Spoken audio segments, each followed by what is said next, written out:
Saya mau cerita. Ada dua orang sahabat yang tinggal di sebuah desa kecil di Italia. Sebut saja nama mereka adalah Pablo dan Bruno. Mereka adalah anak muda yang memiliki impian yang tinggi. Mereka sering berkhayal bagaimana kalau suatu hari nanti mereka menjadi orang terkaya di desanya. Keduanya merupakan orang yang sangat ambisius. Yang mereka perlukan adalah sebuah kesempatan. Pada suatu hari, kesempatan itu pun datang. Kepala desa memutuskan untuk mempekerjakan kedua anak ini untuk membawa air dari sungai ke sebuah penampungan air di tengah desa. Keduanya masing-masing membawa 2 buah ember dan segera menuju ke sungai. Menjelang sore, keduanya telah mengisi penampungan air sampai penuh. Kepala desa menggaji mereka masing-masing berdasarkan jumlah ember air yang mereka bawa. Wow, Pablo dan Bruno senang sekali. Ini berarti impian mereka akan segera terkabul. Mereka sulit percaya jika mereka bisa mendapatkan rezeki sebanyak ini. Mereka bekerja lebih keras lagi setiap hari agar bisa mengangkut air lebih banyak. Namun, Pablo mulai merasakan ketidaknyamanan. Ia tidak yakin pekerjaan ini bakal buat impiannya terwujud. Punggungnya nyeri dan kedua telapak tangannya lecet-lecet. Kian hari, kian takut saat harus pergi bekerja. Ia pun mulai berpikir keras, mencari akal bagaimana caranya membawa air dari sungai ke desanya. Pablo mendapatkan ide. Bruno, saya punya rencana. Daripada kita mondar-mandir bawa-bawa ember setiap hari, kenapa kita nggak sekalian aja buat sebuah saluran pipa dari sungai ke desa kita? Saluran pipa? Ide dari mana itu? Seru Bruno. Kita udah punya kerjaan yang bagus, Pablo. Saya bisa bawa 100 ember sehari. Saya akan jadi orang kaya. Di akhir minggu, saya bisa beli pakaian baru. Pada akhir bulan, saya bisa beli seekor sapi. Dan pada akhir tahun, saya bisa bangun sebuah gubuk baru. Nggak ada kerjaan sebagus ini di desa ini. Setiap minggu kita bisa liburan. Setiap akhir tahun, kita berhak cuti selama 2 minggu dengan gaji utuh. Kita akan punya hidup yang layak. Jadi buang jauh-jauh lah pikiran untuk bangun saluran pipa. Tapi Pablo tidak putus asa. Ia akhirnya memutuskan untuk bekerja paruh waktu. Ia tetap bekerja mengangkut ember-ember air. Separuh waktunya, serta di akhir pekan, dia luangkan waktu untuk bangun saluran pipanya. Hal itu tidak mudah. Penghasilannya otomatis menurun dan dibutuhkan waktu 1 hingga 2 tahun sebelum saluran pipanya bisa menghasilkan sesuatu yang berarti. Bruno dan orang-orang desa mulai mengejek Pablo. Dia menyebutnya Pablo si manusia saluran pipa. Bruno yang berpenghasilan hampir 2 kali lipat dari Pablo terus memamerkan barang-barang baru yang berhasil ia beli. Sapi, keledai, pakaian, sepatu baru, gubuk bertingkat 2. Bruno bisa makan mewah di kedai. Orang-orang di desa menyebutnya Tuan Bruno. Sementara Bruno berbaring santai di sore hari pada akhir pekan, Pablo terus saja menggali saluran pipanya. Pada bulan-bulan pertama, Pablo memang tidak bisa menunjukkan hasil dari usahanya. Pekerjaannya memang sangat berat, bahkan lebih berat daripada kerjaan Bruno. Karena Pablo juga harus bekerja pada malam hari. Demikian pula di akhir minggu.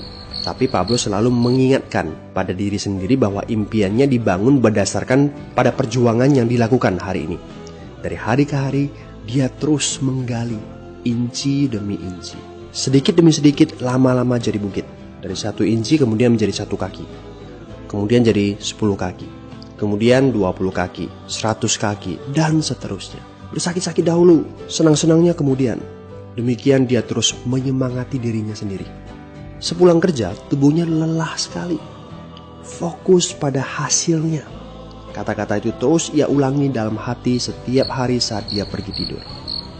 Sementara dari bar di desa itu terdengar gelak tawa mengiringinya ke alam mimpi.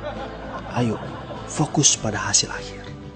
Hari berganti bulan, saluran pipanya sudah setengah jadi. Saat beristirahat, Pablo melihat dari jauh sahabatnya Bruno yang terus saja mengangkut ember-ember. Bahu Bruno tampak semakin lama semakin membungkuk. Dia menyeringai kesakitan. Langkahnya semakin lamban akibat kerja keras setiap hari. Dia semakin jarang bersantai-santai di tempat tidur gantungnya. Dia lebih sering terlihat di bar, duduk dengan wajah letih dan murung. Saat pengunjung bar melihat Bruno, mereka saling berbisik. Hei, ini dia Bruno si manusia ember.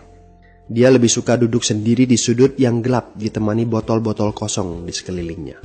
Akhirnya, saat bahagia Pablo pun tiba. Saluran pipanya sudah rampung. Orang-orang desa berkumpul saat air mulai mengalir dari saluran pipanya menuju ke penampungan air di desa. Sekarang, desa ini sudah bisa mendapatkan pasokan air bersih secara tetap. Pablo tidak perlu lagi membawa ember.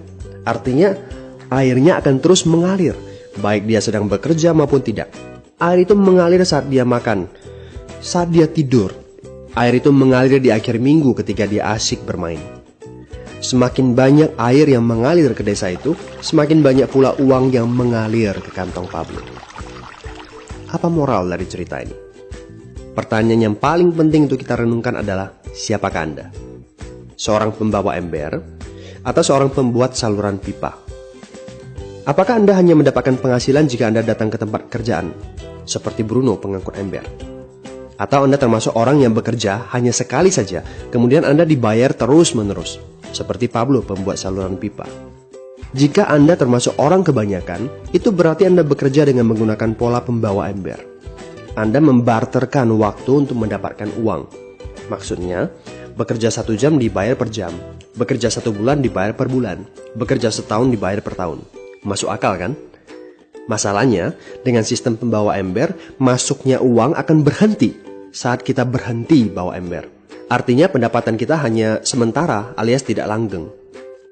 Kalau di suatu pagi Bruno bangun dan punggungnya terasa sakit, sehingga dia tidak bisa bangkit dari tempat tidurnya, berapa uang yang akan dia dapatkan hari itu? 0 besar. Fakta yang harus kita sadari adalah kita tidak bisa bekerja selamanya karena faktor usia dan kesehatan. Jika kita tidak sanggup membarterkan waktu kita, maka kita tidak akan mendapatkan uang. Pablo jauh hari sudah menyadari keterbatasan ini.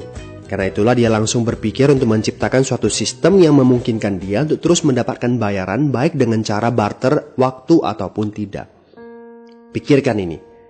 Bagaimana dengan Anda? Anda mau apa kalau besok penghasilan Anda berhenti? Apa yang akan terjadi kalau Anda dipecat?